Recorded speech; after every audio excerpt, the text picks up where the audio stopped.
Now let's get to the relevant part of what happened in London. People going crazy.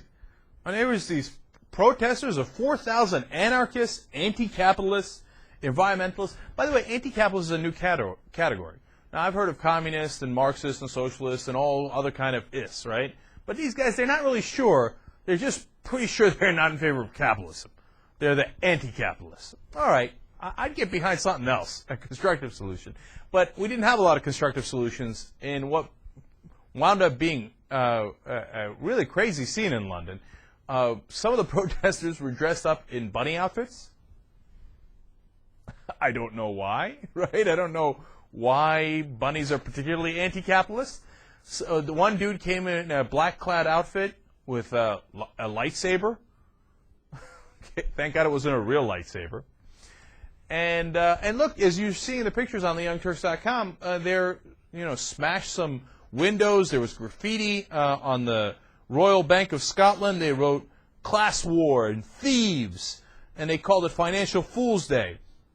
And then they had a curious chant. That's a lot of people, by the way. That's a significant protest.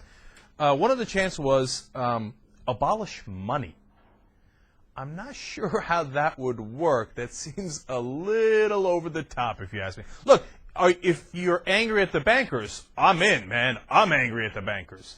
And they particularly picked the Royal Bank of Scotland because they wound up needing about a £20 billion bailout from the British government, and they lost £24.1 billion in 2008. And when their chief executive, Fred Goodwin, stepped aside, he got $1 million annual pension for life. So, look, they got a right to be angry like we're angry over here. No question about it. And I just wish they were a little bit... I like that they showed up in force. I like that they're not going to take this whole, oh, no, trust the bankers mentality that we're being fed here in the U.S. So I'm in favor of all that, but I don't get abolish money.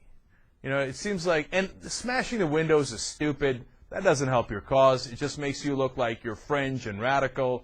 The bunny outfit, what's that about? I mean, how does that help your cause? Imagine if I did this show in a bunny outfit. There's some chance that people would take me a little less seriously, right? Some people already take me less seriously, so I can't really afford that. But I mean, so what do we do if we abolish money?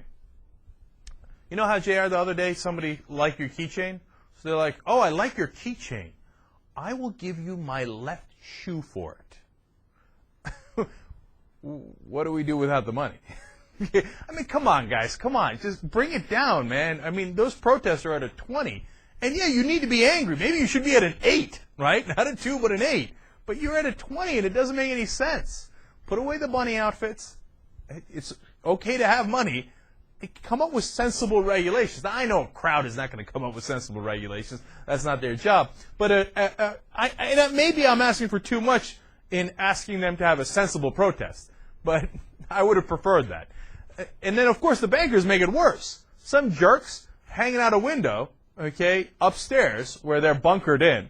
And some of them, by the way, did not come in their usual spiffy outfits. They happen to wear casual clothes today because they didn't want to get caught up in the crowd, right?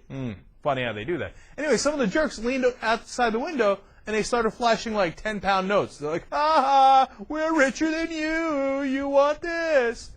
But they misjudged. Those guys don't even want the money. They want it abolished. My guess is that nearly every single guy in that protest, if given an opportunity to take the money, not just 10-pound note, let's say, okay, hey, you want to abolish money? Here's £1 million. Would you like that? Like, well, yeah, perhaps we can take that a little bit, and then we'll say, quite right, it's rather brilliant, we'll abolish money later. Anyway. So, while they're doing these antics, which are in some ways needed, in some ways, like I said, obviously over the top, especially when it comes to, any kind of violence or property destruction.